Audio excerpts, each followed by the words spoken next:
को यो भालमन्ती टोलमा फलेको तोरीले थाम्न नसकेर बोटै ढलेको छ। लहलह यस्तो छ, भित्र बालाहरू छन्। म यो खेत बाँझो भएको हेर्नै सक्दिनँ।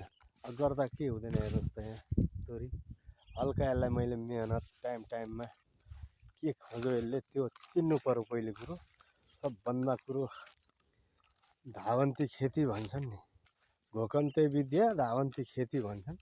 सेम त्यही हो। मैले धाएको मात्रै हो यसलाई, कतिखेर के चाहिन्छ भनेर धाएको मात्रै थिएँ। त्यत्रो यसलाई ढर्रा पनि गरेको छैन, तर बोट थाम्न नसकेर गर्दा त हुँदो रहेछ नि त।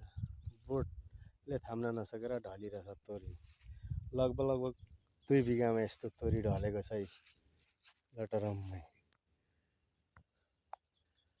त्यही भएर म किसान दाजुभाइहरूलाई खेत बाँझो नराख्नु, गरे भनेर गरेर टोपलेर मात्रै हुँदैन।